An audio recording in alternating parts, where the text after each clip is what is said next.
What if we could build an AI that doesn't just blindly follow the rules, but actually stops and thinks about how it's thinking? Well, that's the incredible quest of Dr. Yogesh Malhotra. And today, we're going to dive into his absolutely groundbreaking work. Okay, let's just start with this bombshell of a quote. In a world where everyone is shouting that data is the new oil, Dr. Malhotra comes right out and says, nope, data is profoundly dumb. It's a real head-scratcher, right? It goes against everything we hear about big data. So what on earth is he getting at? So let's get right to it. Is the AI we use every day actually dumb? Well, Dr. Malhotra argues that in a really critical way, yeah, kind of. I mean, think about all the AI in your life, your GPS, your Netflix recommendations. They're incredibly fast, for sure, but they have a huge limitation. They can't step back and ask that simple human question, hey, are these the right rules to be following? And this gets to a concept he calls single-loop learning. The easiest way to think about it is your thermostat at home.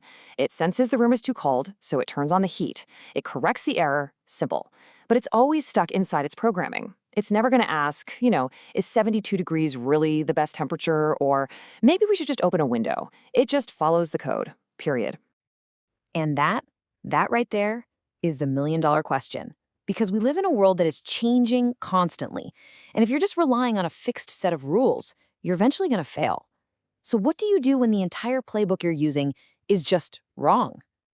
And this is where we get to the core of Dr. Malhotra's work, teaching an AI how to truly learn. See, this isn't about making the AI faster. It's about giving it the ability to question its own instructions, to adapt, to evolve. It's a complete shift in how we think about what intelligence even is. This slide just lays it out perfectly. Let's use an analogy. Single-loop learning is like being a chef. You follow a recipe, you burn the cake, so next time you lower the oven temperature. You're fixing an error within the rules. But double-loop learning, that's the chef tasting the burnt cake and saying, wait a minute, is this even a good recipe? Maybe we shouldn't be making a cake at all. Maybe we should be making a pie. You're questioning the rules themselves. So you see, the big deal here is that double-loop learning isn't just about fixing mistakes. It's about deep reflection. It's having the ability to step outside the entire system, look at it, and say, is this working? And if it's not, being able to rebuild it. That right there is the leap from just computing to actual cognition. So how do you actually build an AI that can do this? Well, it's like a constant three-step dance. First, it uses real-time feedback, learning from what's happening right this second. Then there's feed-forward learning, which is the really cool part. It's like a chess master thinking 5 moves ahead, anticipating what's coming next. And finally, you combine these into what are called behavioral loops. So the system is in this constant state of learning, adapting, and evolving its own strategy. It's alive.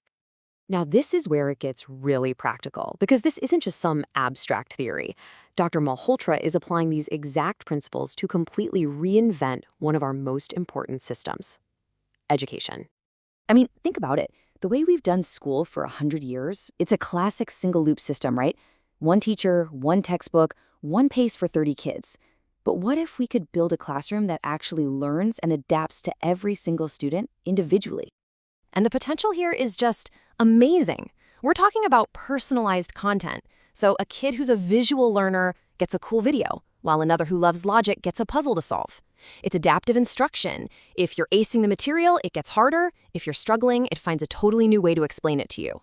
Plus, it can handle all the boring stuff, freeing up our teachers to do what no AI ever could: mentor, connect, and inspire. And the whole point, as this quote says, is to bridge that massive gap between just knowing something for a test and actually being able to do it in the real world. This is about building real competence, not just memorizing facts.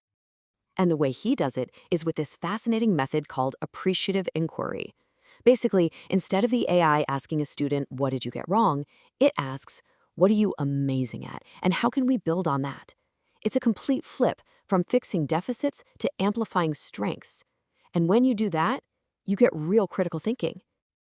Okay, so if you thought double-loop learning was a big idea, buckle up. Because to deal with our messy, unpredictable world, Dr. Malhotra says an AI needs a whole new kind of operating system for its mind. And this brings us to the truly mind-bending part of his work, the idea of quantum minds.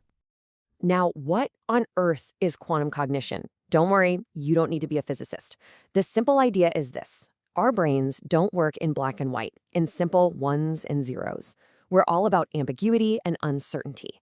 And it turns out the weird probabilistic world of quantum mechanics might be a much better model for how we think than a classic computer.